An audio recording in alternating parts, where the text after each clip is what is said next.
I've often said that of all the things I've done, Jewishly speaking, what's given me the most satisfaction is studying Hebrew.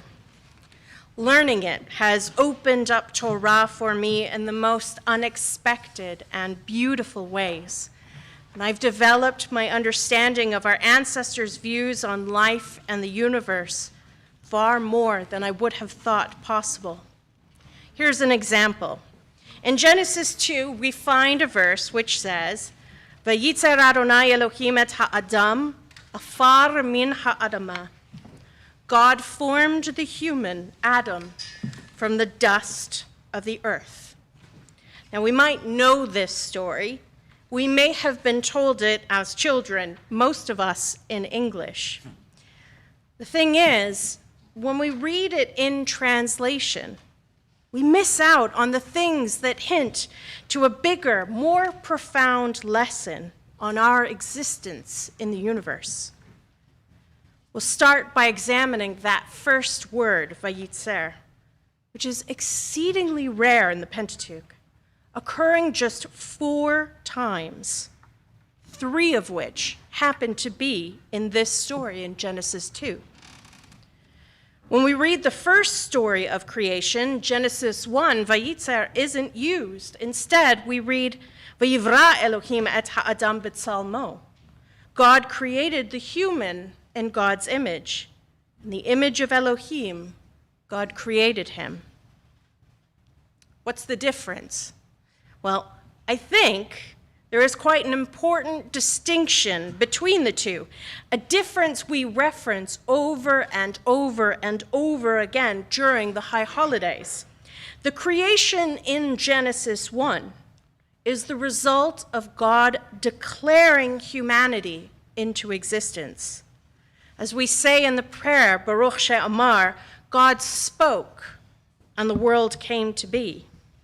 It is creation from a distance, much as a sovereign would be distant from their subjects.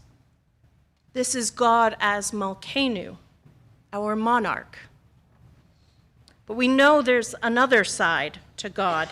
It's the one we see in Genesis 2, the one we just acknowledged in Ki hine kachomer bayad hayotzer on page 165.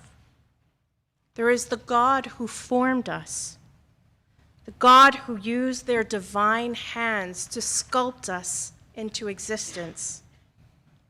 God who bent down to breathe into us the breath of life. This is God as our Avinu, our loving parent who holds us, who comforts us, who encourages us.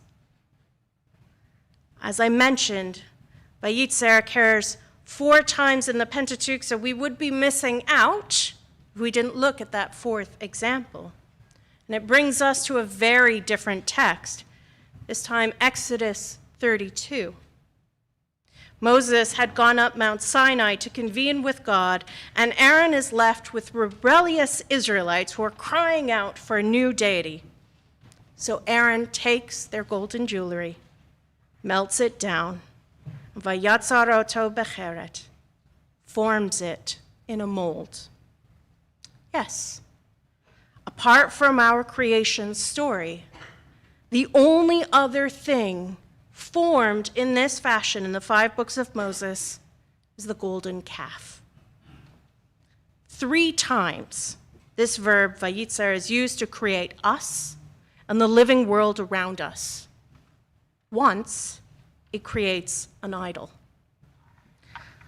I think this shows that we are formed to be good, to live in harmony with our created world, but we recognize that there is the possibility for us to do things that are morally or ethically wrong. It's why we have Yom Kippur, a day to offer our sincere apologies for the things we've not got right, and in so doing, bring us back to our original purpose, that of doing good. In so doing, we make restitution to Malkeinu, the ruler of the universe, declaring our commitment to justice and law. but we also redeem ourselves in the eyes of Avinu, our divine parent, the one who has always wanted to see us live up to our potential. May this be a year where we make our parent proud.